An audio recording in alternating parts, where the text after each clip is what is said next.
26 अक्टूबर 1947 घाटी पर कबालियों के अटैक को करीब 4 दिन गुजर चुके थे। जम्मू कश्मीर रियासत के 60% सैनिक बागी हो चुके थे। शाम होते होते हरि सिंह ने इंस्ट्रूमेंट ऑफ सक्सेशन के पेपर पर हस्ताक्षर कर दिए, यानी राजा हरि सिंह ने जम्मू कश्मीर रियासत का भारत में विलय कर दिया। और इसी के साथ जम्मू कश्मीर रियासत के अंदर आने वाली सारी जमीनें भारत की हो गई। लद्दाख से काराकोरम दर्रे तक, सियाचिन ग्लेशियर से लेकर गिलगिट बाल्टिस्तान तक एक हिस्सा और आया, शक्सकाम घाटी का, बर्फ से लदे सियाचिन का उत्तर पूर्वी हिस्सा। लेकिन गिलगिट बाल्टिस्तान से लेकर आधे कश्मीर पर कब्जा जमा कर बैठा पाकिस्तान वहां से वापस ही नहीं गया और धीरे धीरे पाकिस्तान ने इस शक्सगाम घाटी पर भी कब्जा जमा लिया। लेकिन इस घाटी पर सिर्फ पाकिस्तान की नजर नहीं थी, चीन भी इस पर अपनी पैनी नजर गड़ाकर रखे हुए था।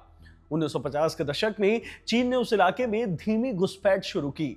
शुरुआती निशाना बनाया हुंजा वैली को, गिलगिट बाल्टिस्तान की सबसे किनारे की घाटी जिसकी सीमाएं चीन से जुड़ती थी। फिर चीन ने एक दिन अचानक शक्सगाम घाटी को सीधे सीधे अपने नक्शे में शामिल कर लिया। पाकिस्तान क्या ही विरोध करता, भारत ने इसका विरोध किया, क्योंकि भले ही पाकिस्तान ने कब्जा जमाया हुआ है, लेकिन है तो हमारा ही हिस्सा। इसलिए भारत और चीन के संबंध तेजी से खराब होने लगे। हालांकि 1961 में अयूब खान ने चीन को हुंजा वैली में घुसपैठ और शक्सगाम वैली को अपने नक्शे पर दिखाने को लेकर एक लेटर भी लिखा था, लेकिन चीन की ओर से कोई रिप्लाई नहीं आया। पाकिस्तान को लगा कि भारत के अड़ंगे के चलते चीन पाकिस्तान के साथ नेगोशिएट करने से गुरेज कर रहा है। लेकिन अक्साई चीन पर कब्जा और दलाई लामा के भारत में ग्रैंड वेलकम के चलते चीन और भारत के संबंध खराब होते गए। 1962 में दोनों देशों के बीच जंग हुई। इसके बाद पाकिस्तान के सुर बदल गए। उसे लगा चीन से संबंध मधुर करने का यही मौका है। मार्च 1963 को पाकिस्तान के विदेश मंत्री जुल्फिकार अली भुट्टो बीजिंग के दौरे पर गए और वहां एक डील कराए। चीन को खुश करने के लिए पाकिस्तान ने 5000 स्क्वायर किलोमीटर का इलाका चीन को गिफ्ट कर दिया। कौन सा इलाका था ये? शक्सगाम वैली का इलाका, वही जो कभी जम्मू कश्मीर रियासत का हिस्सा हुआ करता था और इंस्ट्रूमेंट ऑफ सक्सेशन के बाद भारत का हो गया था। लेकिन पाकिस्तान ने इस पर कब्जा किया और गिफ्ट में चीन को दे दिया। हालांकि पाकिस्तान ये बात मानता नहीं है। पाकिस्तान के मुताबिक उसने 5000 स्क्वायर किलोमीटर नहीं, बल्कि चीन और उसके बीच 1900 स्क्वायर किलोमीटर की जमीन का आदान प्रदान हुआ था। हालांकि भारत इस डील को इलीगल मानता है। दशकों से इसे लेकर विवाद चला आ रहा है। ताजा विवाद हुआ है चीन के इस इलाके में किए कंस्ट्रक्शन को लेकर। क्या है शक्सगाम वैली का ताजा विवाद? ताजा विवाद पर आगे बढ़े उससे पहले एक चीज आपको और समझा देते हैं, वो ये कि जिस समझौते के तहत पाकिस्तान ने चीन को शक्सगाम वैली दी है, उस समझौते का आर्टिकल 6 कहता है कि कश्मीर विवाद सुलझने के बाद यह इलाका जिसके भी हिस्से में आएगा वो आगे इसे लेकर नया समझौता कर सकता है और इसी के साथ कश्मीर विवाद में चीन का भी नाम जुड़ जाता है। अब आते हैं ताजा विवाद पर।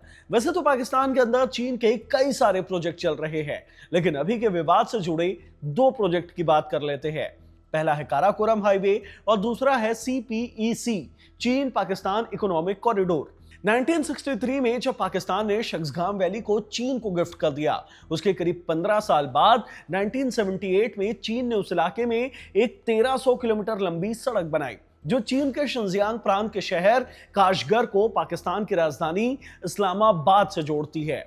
इस सड़क को नाम दिया गया काराकोरम हाईवे, जो गिलगिट बाल्टिस्तान वैली से होकर गुजरती है। भारत ने उस वक्त भी इस प्रोजेक्ट पर आपत्ति जताई थी, क्योंकि भले ही जमीन पर पाकिस्तान का कब्जा हो, लेकिन जमीन तो भारत की है। अब चीन CPEC, चीन पाकिस्तान इकोनॉमिक कॉरिडोर के तहत पाकिस्तान में तेजी से इन्वेस्टमेंट कर रहा है। ऑल वेदर सड़कें बनाई जा रही है। One belt one road project के तहत चीन अब शिनजियांग को सीधे पाकिस्तान के ग्वादर पोर्ट से जोड़ रहा है ताकि उसे यूरोप से जुड़े रहने का दूसरा रास्ता मिल जाए। काराकोरम भी अभी CPEC प्रोजेक्ट का ही हिस्सा है। अभी यूरोप, अफ्रीका या फिर अरब के देशों से चीन में जाने वाले जहाज मलेशिया, इंडोनेशिया के बीच मौजूद मलक्का स्ट्रेट से होकर गुजरते हैं। चीन चाहता है कि एक दूसरा रास्ता भी मौजूद हो ताकि इमरजेंसी सिचुएशन में पाकिस्तान के ग्वादर पोर्ट पर आए जहाज का माल सीधी सड़क से शिनजियांग तक पहुंचाया जा सके। चीन इस इलाके में तेजी से इंफ्रास्ट्रक्चर का निर्माण कर रहा है। यहां पर बीजिंग एक ऑल वेदर रोड बना रहा है। यह सड़क 10 मीटर चौड़ी होगी और करीब 75 किलोमीटर लंबी।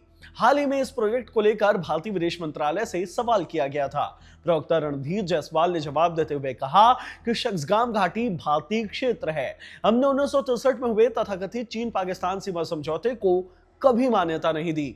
हमने लगातार ये कहा है कि यह समझौता अवैध और अमान्य है। हम तथाकथित चीन पाकिस्तान आर्थिक गलियारे CPEC को भी मान्यता नहीं देते हैं, जो भारतीय क्षेत्र से होकर गुजरता है और पाकिस्तान के अवैध कब्जे में है। भारतीय विदेश मंत्रालय के इस बयान का चीनी विदेश मंत्रालय ने सीधे तौर पर खंडन कर दिया। चीनी विदेश मंत्रालय के प्रवक्ता मॉर्निंग ने शक्सगाम को चीन का हिस्सा बताते हुए कहा कि यहां किया कंस्ट्रक्शन पूरी तरीके से जायज है। चीन और पाकिस्तान ने 1960 के दशक में एक सीमा समझौता किया था और दोनों देशों के बीच सीमा तय की थी। ये संप्रभु देशों के रूप में चीन और पाकिस्तान का अधिकार है। अब सेना प्रमुख जनरल उपेंद्र द्विवेदी का भी इस मसले पर बयान आ गया है। उन्होंने कहा है कि भारत शक्सगाम घाटी पर पाकिस्तान और चीन के बीच 1963 के समझौते को अवैध मानता है। हम घाटी में किसी भी गतिविधि को मंजूरी नहीं देते हैं। विदेश मंत्रालय पहले ही ये साफ कर चुका है। इसलिए चीन में जारी किए गए संयुक्त बयान के बारे में CPEC 2.0 के बारे में मैं जो भी समझता हूं, हम उसे स्वीकार नहीं करते हैं। हम इसे दोनों देशों द्वारा की जा रही एक अवैध कार्रवाई मानते हैं। लगे हाथों आपको यह भी बता देते हैं कि शक्सगाम वैली स्ट्रेटेजिकली कितना इंपॉर्टेंट है। सबसे पहले तो यह समझ लीजिए कि जमीन कानूनी तौर पर हमारी है, भारत की। हमारे लिए जरूरी है या नहीं है वो मैटर ही नहीं करता। जमीन हमें वापस चाहिए। हमारी परमिशन के बिना वहां कोई भी कुछ भी नहीं कर सकता, इसलिए भारत विरोध कर रहा है। अब आगे की बात, लोकेशन और आर्मी, ये वो दो कारण है जिसके चलते शक्सगाम वैली स्ट्रेटेजिकली इंपॉर्टेंट है। यह घाटी दुनिया के सबसे ऊंचे युद्ध क्षेत्र यानी कि सियाचिन ग्लेशियर के उत्तर पूर्व में मौजूद है। यहीं से काराकोरम दर्रे का सीधा रास्ता है। सियाचिन से भारत पाकिस्तान पर सीधी नजर रखता है। ठीक वैसे ही काराकोरम पास या फिर शक्सगाम वैली से भारत चीन पर सीधी नजर रख सकता है। अगर भारत शक्सगाम वैली पर कंट्रोल करेगा तो चीन के साथ ही LAC और पाकिस्तान के साथ ही LOC की सैन्य स्थिति पर सीधा असर पड़ेगा। जियोपॉलिटिकल स्ट्रेटेजिस्ट ब्रह्माचिलानी ने भी शक्सगाम वैली की स्ट्रेटेजिक लोकेशन को लेकर एक लंबा चौड़ा एक्स पर पोस्ट डाला है। ब्रह्माचिलानी ने लिखा है कि 2024 के सैटेलाइट तस्वीरों और इंटेलिजेंट असेसमेंट से पता चलता है कि चीन शक्सगाम घाटी पर अब सिर्फ इंफ्रास्ट्रक्चर नहीं बना रहा है, बल्कि वो भारत के खिलाफ एक नया मिलिट्री मोर्चा खोल रहा है। शक्सगाम में उसकी धीरे धीरे कब्जा करने की रणनीति प्रोजेक्ट के तेजी से पूरा होने के साथ एक अहम मोड़ पर पहुंच रही है। 2024 के 20 तक चीन ने 4805 मीटर ऊंचे अघिल पास से होते हुए लोअर शक्सगाम घाटी तक एक सड़क बना ली थी। जिससे चीन कंस्ट्रक्शन टीमें और शायद मिलिट्री पेट्रोल भी इंदिरा कोल में भारत के कंट्रोल वाले सियाचिन ग्लेशियर से 50 किलोमीटर के दायरे में पहुंच गई है। यानी कि ब्रह्माचिलानी चेतावनी दे रहे हैं कि दशकों से भारत सियाचिन से पाकिस्तान की तरफ फोकस करता आया है, लेकिन चीन ने जो नया रास्ता बनाया है उससे वो उत्तर से भी दबाव डाल सकता है। इससे दुनिया के सबसे ऊंचे युद्ध क्षेत्र में दो मोर्चों के बीच लड़ाई की संभावना बढ़ जाती है।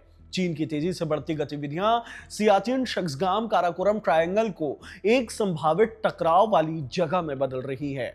तो यह है शक्सगाम वैली का पूरा विवाद। शक्सगाम एक ऐसा क्षेत्र है जिस पर कानूनी रूप से भारत का अधिकार है, लेकिन पहले उस पर पाकिस्तान ने कब्जा किया और फिर अवैध रूप से गिफ्ट के तौर पर चीन को सौंप दिया।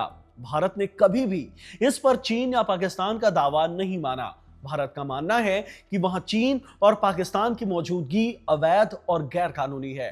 सुरक्षा और संप्रभुता दोनों लिहाज से भारत के लिए ये इलाका महत्वपूर्ण है और सबसे ज्यादा जरूरी, जमीन हमारी है। हमारी परमिशन के बिना वहां कोई काम नहीं होगा। इस वीडियो में इतना ही। शक्सगाम वैली पर बनाई हमारी ये वीडियो आपको कैसे लगी हमें कमेंट बॉक्स में जरूर बताएं। वीडियो से मिली जानकारी पसंद आई हो तो उसे लाइक करें, शेयर करें, कमेंट करें, हमारे चैनल को लाइक करें। धन्यवाद।